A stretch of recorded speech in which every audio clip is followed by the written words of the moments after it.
Welcome, confidential listeners, to a place where the brightest lights often cast the darkest shadows. Tonight's story was sent to me by a man named Daniel, a soul wandering through the steel canyons of Chicago, who learned that sometimes you find a diamond in the gutter only to watch it cut you to the bone. It is a diary of a rescue that became an obsession, a love that bloomed in the mud, and a sudden cold silence that feels like a death sentence, titled Angel in the Ashes, The Price of Redemption, Part 1. So close the door, turn down the lights, and listen closely, because the audience for this truth is only you. Chicago has a way of breathing down your neck when you're alone. It was nearly 8 p.m., one of those biting autumn nights where the wind off Lake Michigan feels like a razor. I was sitting in my car on a quiet side street off North Avenue, waiting for a date, a girl I'd met online who was already 20 minutes late. Then, the world outside my window turned violent. A black sedan with tinted windows screeched to a halt across the street. The passenger door flew open and a girl was shoved out, hard. She tumbled onto the asphalt, her skin scraping against the cold, unforgiving road. I watched, paralyzed for a second, as the driver didn't even look back. He just sped off, his tires screaming, leaving her in a heap in the gutter. I didn't think. I just moved. I ran across the street, my breath hitching as I saw her trying to push herself up. Her sleeve was torn, her arm blooming with blood from a nasty scrape. "Hey, easy. I saw what happened. Are you okay?" She looked up at me, and my heart stopped. She had the face of a literal angel, pale, delicate skin, and eyes that looked like they had seen the end of the world. But her voice? It was laced with a bitterness that tasted like copper. "I don't need a doctor. I need that bastard to pay what we agreed. He got what he wanted and threw me out like I was trash." That's when the reality hit me. She wasn't just a girl in trouble. She was a girl of the streets. And looking at her there, I didn't feel judgment. I felt a crushing, desperate need to pull her out of the mud. She fought me at first. She was used to being handled, not helped. Every time I reached out to steady her, she flinched, her eyes scanning the street for the next threat. But the cold and the shock eventually broke her. I convinced her to come up to my apartment, just to clean her wounds. I'd forgotten all about my date. My mind was consumed by this stranger. As she stood in my bathroom, the sound of the shower running, I found myself pacing my living room. I looked at my reflection in the window, the Chicago skyline twinkling behind me, and I felt like a different man. When she finally walked out, her hair damp and smelling of my sandalwood soap, wearing one of my oversized hoodies, she looked like a child again, vulnerable, disprotected. "If you're going to give me a lecture or ask for a free show because you cleaned me up, save it. I do what I have to do to survive. It's my life." I didn't give her a lecture. I didn't even ask for her real name yet. I just ordered a pizza and sat on the opposite end of the sofa. I wanted her to see that for one night, the world didn't want anything from her. We sat there in the dim light, and as she ate, I saw her shoulders finally drop. The angel of the streets was slowly being replaced by a girl who just wanted to be warm. The next morning, the reality of Chicago returned with the gray light of dawn. I called an Uber to take her to her aunt's place in the outskirts, near the farm country. Before she stepped into the car, I felt a panic I couldn't explain.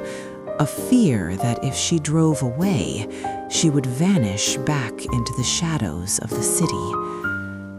I asked for her number. She looked at me with a smirk that was both playful and cruel, a look that reminded me she knew exactly what I was starting to feel. "Sure, Daniel, you can have it. But let's be clear, the next time you want to see me, I'm charging my full rate. I don't do friends for free." She thought she was being professional, but I was already past the point of reason. For the next 48 hours, I was a ghost in my own life. I couldn't focus at work. I couldn't eat. I spent hours staring at her small profile picture, a grainy selfie that I memorized until I could see it when I closed my eyes. I messaged her, checking if she arrived safely, my thumb hovering over the screen, waiting for a red receipt that felt like a lifeline. I was addicted to the idea of her, to the high of being her savior, unaware that I was the one who needed saving. 2 days later, she came back. When I opened the door and saw her standing in the hallway of my building, my heart did a violent somersault. This time, there was no blood, no rain, just the two of us and the crushing weight of what had happened that first night. The air in my apartment turned electric. We didn't talk much at first. We didn't need to. We made love, but it wasn't the transaction she was used to, and it wasn't the gentle romance I had known before. It was a desperate, burning reach for connection. Afterward, as I watched the moonlight filter through the blinds, painting silver stripes across her skin, I felt a surge of terrifying honesty. "Angel, you've done something to me. I haven't been able to think about a single thing other than your face, your eyes. I think I'm falling in love with you." She didn't move. She didn't hug me back. She just let out a dry, hollow laugh that echoed against the walls. "Stop it, Daniel. Don't play the hero. A guy like you with this nice place, this nice life, falling for a girl like me? That only happens in the movies. I know exactly what I am, and I know exactly where I belong. Don't fill your head with fairy tales." Her irony stung worse than any insult. I wanted to scream that she was wrong, but looking at the cynical curve of her lips, I realized I wasn't just fighting for her heart. I was fighting against her entire history. The more I had her, the more I realized I didn't have her at all. Every time she left my apartment to head back to the city, I felt a physical ache in my chest. My mind began to build a prison of what-ifs. I'd sit by my window watching the Chicago traffic, picturing her standing on a corner looking into the eyes of men who didn't know the softness of her skin like I did. One evening, I couldn't hold the poison in any longer. I reached into my drawer and pulled out an envelope of cash. I laid it on the coffee table between us. "Angel, stop, please. You don't have to go back out there. Take this. I'll give you whatever you need every month. Just quit. Find a regular job or don't work at all. Just stay away from them. I can't breathe knowing you're with someone else." She looked at the money, then up at me, and for a second I saw a flash of pure, unadulterated hatred in her honey-colored eyes. She didn't touch the envelope. "So now you're just my new boss? Is that it, Daniel? You want to own me so you can sleep better at night? You're not saving me. You're just trying to buy a clear conscience." I realized then that I was suffocating her with my mercy, but my jealousy was a fire I couldn't put out. I was trying to buy her soul, unaware that it was already mortgaged to a life I didn't understand. The jealousy didn't stop. It became a third person in our relationship, a ghost that sat at the table with us. I started checking my phone every 5 minutes, looking for her active status on social media. If she didn't reply to a text within 10 minutes, I'd imagine her in a hotel room with a stranger, doing the things we did, laughing at the same jokes. I was losing my mind. Every man I saw on the street was a potential rival. I'd walk past the bars in River North and wonder if she was inside. I was turning into the very monster I claimed to be protecting her from. I was haunting her with my suspicion. I started calling her at odd hours just to hear the background noise. If I heard music or voices, my blood would turn to acid. Angel became more distant, her smiles becoming more forced, her eyes more tired. "You're killing us, Daniel. You say you love me, but you look at me like I'm a criminal." I knew I was pushing her away, but the thought of losing her to the mud was more terrifying than the thought of her hating me. I decided I needed to do something radical, something to anchor her to my world forever. I decided it was time to introduce her to my mother. I decided to play a dangerous game. I told myself that if Angel saw the life I lived, the warmth of a real home, the smell of a home-cooked meal, the laughter of people who actually cared, she would never want to go back to the neon-lit corners of the city. But to get her there, I had to build a bridge made of lies. I called my mother. I told her I'd finally found someone special. I painted a picture of a girl who didn't exist, a quiet girl from a good family, someone I'd met through work. I begged Angel to go along with it. "Just for one day, Angel. Forget the streets, forget the money. Just be my girlfriend. Let them see you the way I see you." She looked at me for a long time, her face a mask of uncertainty. She knew the weight of the lie I was asking her to carry. "Daniel, they'll see right through me. I don't belong in a house with a white picket fence." But eventually, she agreed. I brought her a conservative dress, something soft and modest, and as we drove out to the suburbs, I felt like I was transporting a fragile piece of glass that could shatter at any moment. The afternoon in the suburbs was a surreal masterpiece. My mother's house was filled with the scent of roasted chicken and cinnamon. My sister was there, her kids running around the yard. And Angel, she was perfect. She sat on the porch, sipping iced tea, talking about books she'd read and dreams she'd once had. She was a natural. "Daniel, she's lovely. There's such a kindness in her eyes. I'm so glad you found each other." I watched them together, and for a moment, the lie became my reality. I forgot about the black sedan, the blood on the asphalt, and the envelope of cash on my coffee table. I saw Angel laughing with my sister, swapping phone numbers, and I thought, this is it. I've saved her. The mud is gone. I was drunk on hope. I felt like a hero who had successfully stolen a soul back from the underworld. On the drive back to her aunt's place, the car was filled with a comfortable, heavy silence. She leaned her head on my shoulder, her hand resting in mine. "I've never felt so clean, Daniel. Your family? They're so good. I didn't think people like that really existed." I kissed her forehead, convinced that the Sunday sun would never set on us.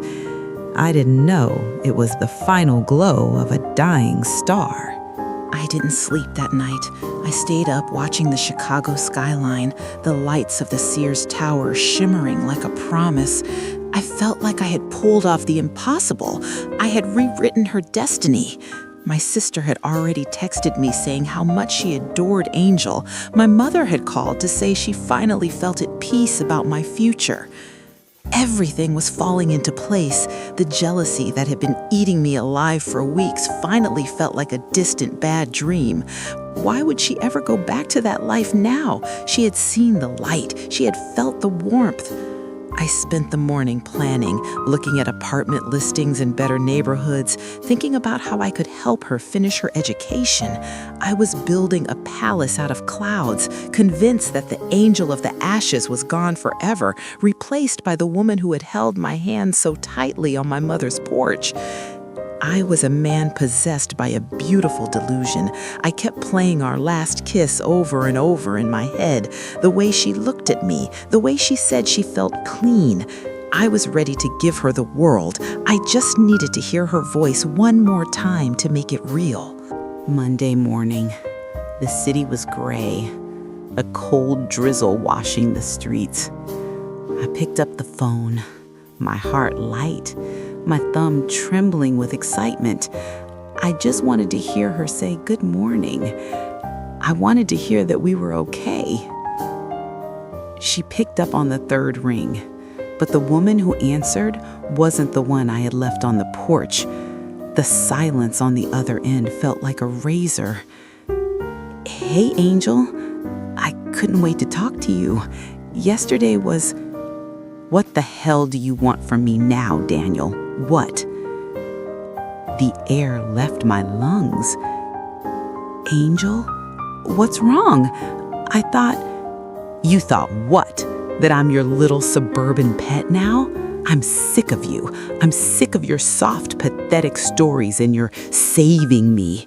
You're annoying, Daniel. You're a bore. Every word felt like a physical blow, a jagged piece of glass cutting through the illusion I'd spent weeks building. I tried to speak, but she wouldn't let me breathe. Don't you ever call me again. Don't look for me. Pretend I don't exist. You hear me? If you even try to find me, I'll block you forever. Stay in your world and leave me to mine. Click. The dial tone was the only sound left in my silent apartment. I stood there, the phone still pressed to my ear, staring at the gray Chicago rain. The angel I loved had vanished, and in her place was a stranger who hated me for trying to love her. The rescue was over, and I was the one left buried in the debris.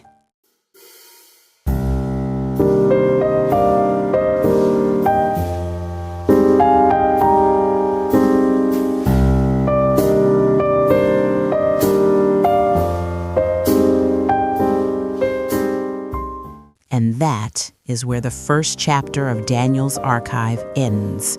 A brutal reminder that sometimes the people we try to pull out of the dark are the ones who end up dragging us into it. A Sunday in heaven, followed by a Monday in hell.